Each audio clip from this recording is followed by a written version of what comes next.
नमस्ते। आप सभी से अनुरोध है कि कृपया हमारे चैनल को सब्सक्राइब अवश्य करें और साथ में जो ऊपर आपको क्यूआर दिख रहा है उसको स्कैन करके हमको सपोर्ट भी करें और हमारे सब्सक्रिप्शन प्लान्स को ज्वाइन करें। आपको ये भी बताते हुए हर्ष हो रहा है कि 25, 26, 27 अक्टूबर को राष्ट्रवादियों का महाकुंभ हमारा दी जयपुर डायलॉग्स का एनुअल समिट होने वाला है और उसके लिए हम क्राउड फंडिंग शीघ्र स्टार्ट करने वाले हैं, बल्कि स्टार्ट कर दी है और डिस्क्रिप्शन में आप देख सकते हैं और वहाँ जाकर सपोर्ट कर सकते हैं। चीन में क्या हुआ है? बात चल रही है कि चीन में बहुत कुछ हो गया है, बहुत बड़ा हो गया है। और वो बड़ा ये हो गया है कि चीन के सोशल मीडिया में खबर चल रही है बहुत ज़ोर शोर से कि शी जिनपिंग जो है वो एक पैरालिटिक स्ट्रोक से डाउन हो गए। उनको स्ट्रोक हो गया है और उस स्ट्रोक की वजह से वे जो चाइना में अभी सीसीपी का तीसरा प्लीन रिसेशन चल रहा है उसमें वो गिर पड़े और गिरने के बाद में हॉस्पिटलाइज कर दिए गए और ये पता नहीं है कि जिंदा भी हैं या ऊपर चले गए। पूरा चीन जो है वो एक सीक्रेसी के एक चादर में, एक बिल्कुल रहस्य की चादर में लिपटा हुआ है। और ये भी लोग कह रहे हैं कि भाई ऐसा कभी नहीं हुआ कि ये सीसीपी का तीसरा प्लीनरी सेशन चल रहा है, 3 दिन हो गए हैं और 3 दिन में वहाँ से किसी भी प्रकार का समाचार बाहर नहीं निकल रहा है। चारों तरफ तरह तरह की अफवाहें चल रही हैं। जो चीन का सोशल मीडिया है उस पर तो ये कहा जा रहा है कि भाई रुखसत हो गए भाई साहब। और अगर भाई साहब रुखसत हो गए तो आप ये समझिए चीन का क्या हाल होगा, आप कल्पना नहीं कर सकते हैं। क्योंकि चीन जो है इस समय अभूतपूर्व आर्थिक संकट में घिरा हुआ है और सारा का सारा जो आर्थिक संकट है ये बनाया किसका हुआ है? इन्हीं शी जिनपिंग उर्फ चाचा चीची। तो चाचा चीची जो है यदि ऊपर चले गए हैं तो क्या होगा, और चाचा चीची यदि ऊपर नहीं गए हैं और टेम्परेरली डिसेबल्ड है तो क्या होगा? यह दोनों प्रश्न जो हैं वो बड़े ज़ोर शोर से सारे मीडिया में इस समय चर्चित हैं। भारत के लिए क्या होगा? भारत के लिए सबसे बड़ी बात तो आपको बताएं कि इस समय जो है चीन का जो मिलिट्री कमीशन है वो पूरी तरह से चीची चाचा से बहुत तंग है। और चीची चाचा जो हैं वो इतने डरे हुए हैं कि वे चीन के अंदर कभी भी हवाई जहाज़ से नहीं चलते, क्योंकि उनकी जो रॉकेट फोर्स है वो उनके ही विरोध में खड़ी हुई है, ऐसा बताया जा रहा है। और उनको ये डर लगा रहता है कि कहीं ऐसा ना हो कि चीन के भीतर वो किसी फ़्लाइट से जा रहे हों, अपने जो उनका जो टॉप क्लास जो प्लेन है उससे भी जा रहे हों और कोई उनको उड़ा दे। ऐसा है, अभी कुछ दिनों पहले ब्रिक्स की मीटिंग में साउथ अफ्रीका गए थे, आपको पता है। और साउथ अफ्रीका से आते समय भाईजान जो थे वो उतरे हैं कहाँ? उरुमची में। उरुमची कहाँ है? उरुमची है बिल्कुल सुदूर पश्चिम में, चीन के सुदूर पश्चिम में, जो आपके सिंकियांग या शिंगजियांग जिसको आजकल वो बोलते हैं अपनी नई प्रोनाउंसिएशन में। तो सिंकियांग प्रोविंस का जो ईस्ट तुर्किस्तान हुआ करता था किसी ज़माने में, वहाँ की जो राजधानी है उरुमची, वहाँ उरुमची उतरते हैं और उरुमची से फिर ट्रेन से, उनकी स्पेशल बुलेट ट्रेन है, उस स्पेशल बुलेट ट्रेन से बीजिंग जाते हैं। कभी आपने सुना है, कभी आपने सुना है कि नरेंद्र मोदी जो है वो कहीं से आ रहे हैं, मान लीजिए सिंगापुर से आ रहे हैं, तो सिंगापुर से आते हुए वो चेन्नई उतर जाएं और फिर चेन्नई से ट्रेन से आएँ ना? ऐसा यहाँ तो नहीं होता। या कहीं और से आ रहे हैं, मुंबई उतर जाएं, मुंबई से दिल्ली ट्रेन से आए, ऐसा तो नहीं होता। लेकिन चीन में ऐसा ये करते हैं, डरे हुए हैं वैसे भी बुरी तरह से। और यदि चाचा चीची जो है वो हॉस्पिटलाइज हो जाते हैं, कार्य करने में अक्षम हो जाते हैं या रुखसत हो जाते हैं, तीनों ही स्थितियों में चीन की हालत बहुत ही ख़राब होने वाली है। अर्थव्यवस्था वैसे ही चौपट इस स्थिति में है कि लोगों के पास अब खाने पीने की समस्या हो गई है, क्योंकि उनकी जो पूरी अर्थव्यवस्था उन्होंने बनाई थी वो ऐसी असमान अर्थव्यवस्था बनाई थी कि गांवों और शहरों में 10 और 1 का अंतर था। यानी यदि शहर में किसी के पास 10 है तो गांव में 1 है, इतना अधिक अंतर था। और अभी बहुत सारे लोग जो हैं गांवों को वापस भेज दिए गए हैं, शहरों में काम नहीं है।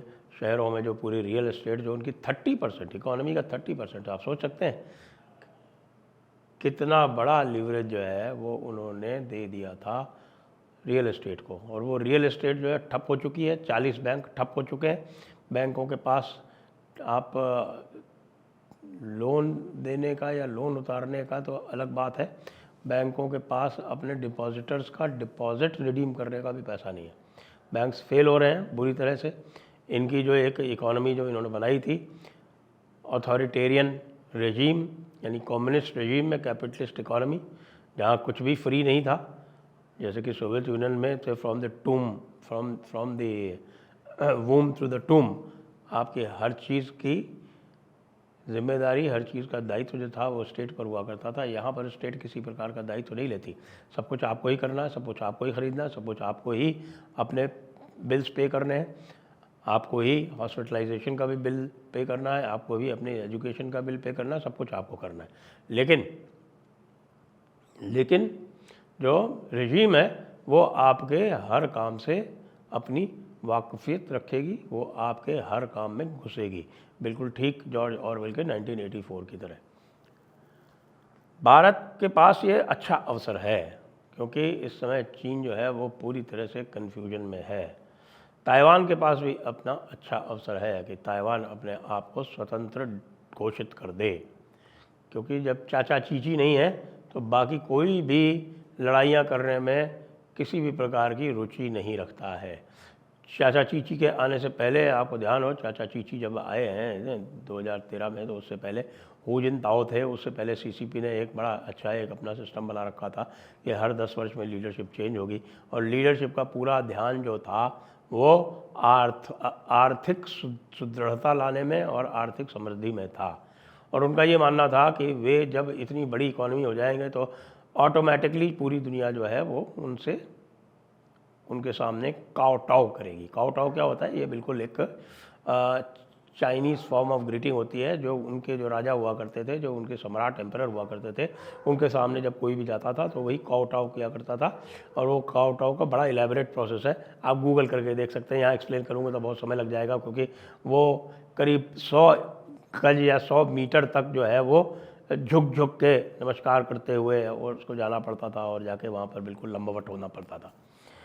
तो ये चाहते हैं कि सभी इनके सामने इस तरह से काउटाओ करें, लेकिन वो काउटाओ अब नहीं होने वाला, स्वयं ही अब ये चारों तरफ काउटाओ करने वाले हैं। रूस को भी बहुत बड़ी रिलीफ है, भारत को सबसे बड़ी रिलीफ ये है। और भारत के समय इस समय भारत के पास मुझे तो लगता है मौका है कि भारत को जो अपना खोया हुआ जो सारा का सारा क्षेत्र है वो रीऑक्यूपाई इस समय कर लेना चाहिए, लेकिन इसके लिए इच्छा शक्ति की आवश्यकता है। पता नहीं यह इच्छा शक्ति जो है वो इस समय उपयोग में लाई जाएगी कि नहीं, लेकिन हाँ, अभी हमें देखना है कि चीची जी की हालत क्या है।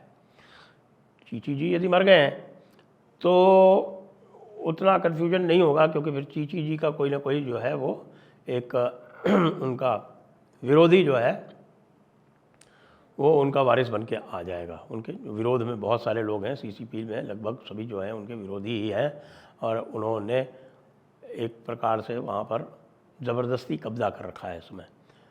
तो जिस प्रकार से माओ सेतुंग के मरने के बाद उनके जो विरोधी थे दंग जाओपिंग, तो दंग आ गए थे, और उसी प्रकार से शी जिनपिंग के मरने के बाद ही उनका कोई विरोधी और जो आर्थिक उदारीकरण से जो वास्ता रखता है वो आ जाएगा। तो वो जो है भारत के लिए भी ठीक नहीं होगा, अमेरिका के लिए भी और पूरे विश्व के लिए ठीक नहीं होगा, क्योंकि वो फिर आर्थिक रूप से चीन को फिर से सुदृढ़ कर देगा, आर्थिक रूप से चीन को फिर से मजबूत बना देगा।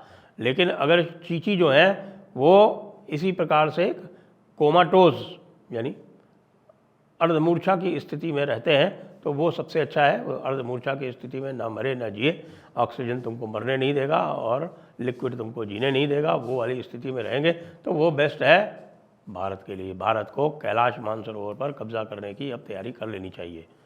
कैलाश मानसरोवर पर कब्जा कर ले, तिब्बत के साथ संधि कर ले, तिब्बत की जो यहाँ सरकार है उसके साथ संधि करके और पूरा का पूरा तिब्बत उनको दे दें, कैलाश मानसरोवर अपने पास रखें स्पेशल एनक्लेव के रूप में, और तिब्बत के जो दूसरे एरियाज चीन ने ले रखे हैं उनको भी रिक्लेम करने की तैयारी करें। चीन की स्थिति ये नहीं रह पाएगी कि वो तिब्बत के ऊपर भी अपना आधिपत्य कायम कर रखे और ईस्ट तुर्किस्तान के ऊपर भी अपना आधिपत्य कायम करके रख सके। उसको अब पीछे हटना पड़ेगा। उसकी अर्थव्यवस्था जो है वो पूरी तरह से दिवालिया होने के कगार पर है अर्थव्यवस्था दिवालिया होने की स्थिति में उसकी सेनाएं भी जो है वो कुछ नहीं कर पाएंगी। सेनाओं की वैसे भी स्थिति ख़राब है, पूरा कॉन्स्क्रिप्शन सिस्टम जो है वो काम नहीं कर पा रहा है, उनके सैनिक जो हैं वो बिल्कुल असहाय सी अवस्था में आ जाएंगे। तुरंत कार्रवाई करनी चाहिए भारत को।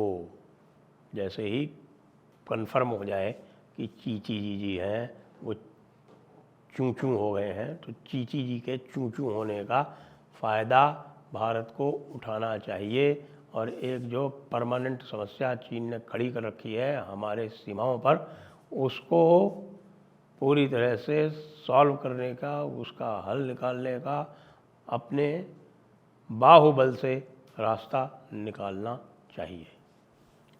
जय हिंद, जय भारत, वंदे मातरम।